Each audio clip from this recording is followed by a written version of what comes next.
Since we started working together, we've been expanding our performance practice, and we've been developing different aspects of our work, from composition to instruments building and many more things.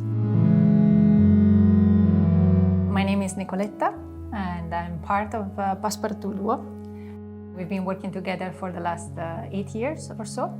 And I'm originally a performer, a music performer, so a pianist, actually. Yeah, and my name is Chris, and I'm originally trained as a percussionist, so also a musician from day one, let's say, and then slowly moving in different directions, mainly through the work of the duo with instrument building and composition and sound installations and different multidisciplinary works.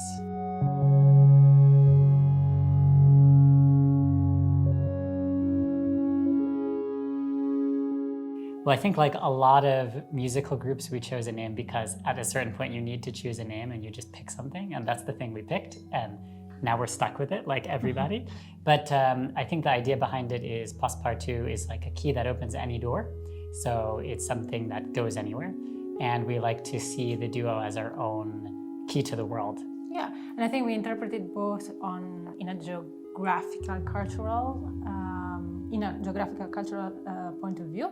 So we travel a lot, and we also really strive to make our work be intelligible across cultures and languages. And then it's also a multidisciplinary explanation.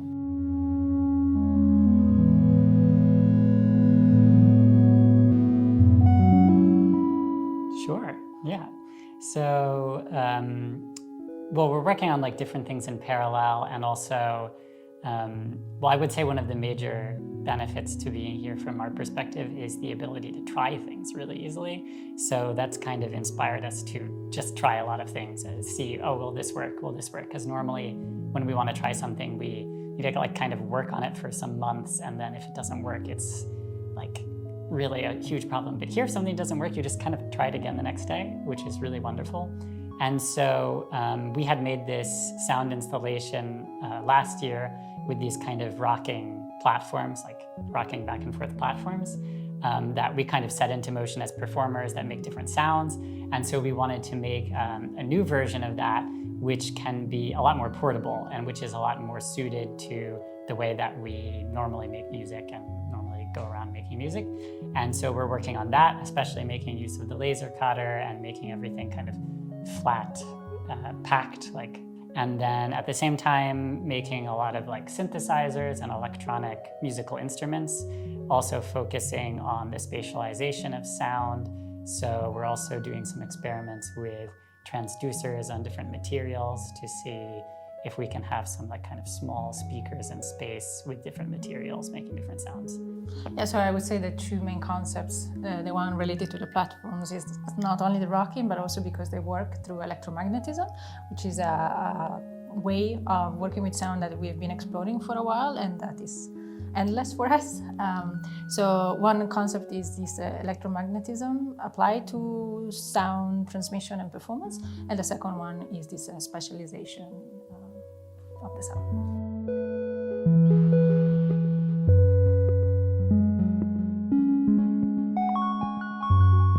So me as a percussionist, we were kind of taught very early on that percussion can be anything, that every object when struck has its own sound, its own meaning through that sound. And so we're taught really early on that everything is an instrument, that everything has this music hidden within it. So to take it one step further and say, combine different elements to make an instrument instead, or combine different ideas to make an instrument. And when we first started out on that path, it was more acoustic things, kind of more related to that percussionist roots.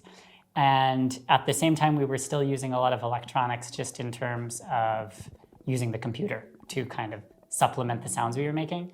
And so that really piqued our curiosity in the sense of, okay, so we have these acoustic sounds, but the computer is actually doing a whole lot right now, and it's a black box to me. I don't know what's happening here. So wouldn't it be interesting to kind of dive into that world and figure out how electronic sounds are made. And so that kind of put us on a path to sort of discovering sound from the perspective of just electronics as a kind of medium. And I think also it's not that uncommon for musicians that work in many genres nowadays to create their own instruments, even though it's very often just a software instrument or like a sample pack or whatever. But it's really important for us also, first, what we learn about the sound through the instrument. So the instrument is not really the goal, but it's just the mean to get to something new about the sound. And secondly, also how this instrument allows us to perform and communicate in the performance between the two of us.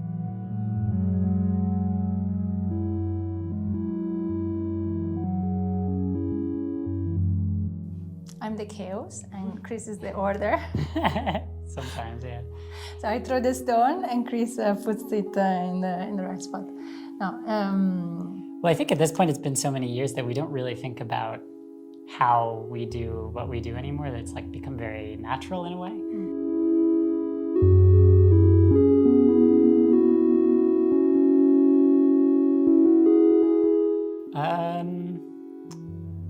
I think I can try to reinterpret this as something that I've enjoyed, the time I spent with it, maybe.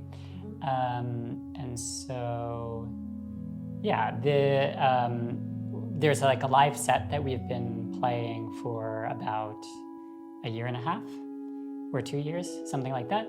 And for me, it's really special because it's, like I said, Passepartout means goes anywhere, whatever. More than anything else we've done, I think this specific piece has taken us like all over the world.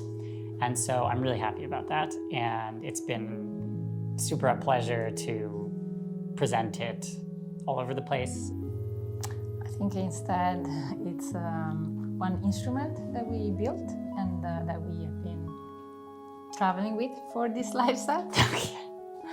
And I think because I think it has created the biggest impact based on the feedback we've received from the people in terms of what it allowed people to experience.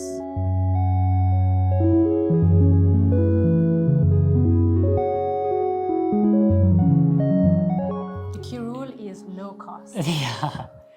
I think, well, being an artist is very precarious. Artist residencies for us have been super beneficial in that sense because oftentimes we have a place to stay and we don't have to worry about the cost of that space, or we have a space to work, or that's been huge for us. You work in an environment where you don't have to justify what you do. I think we're also really grateful that we always have concerts to fall back on as something we can try to earn money from.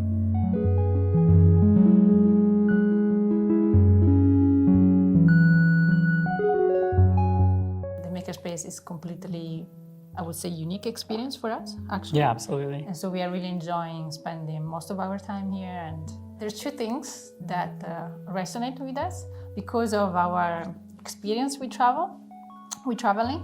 The experience of borders is always something that we think about, and how does that shape our everyday life and the society we live in and so on.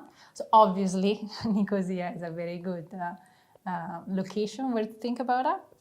And secondly is to have a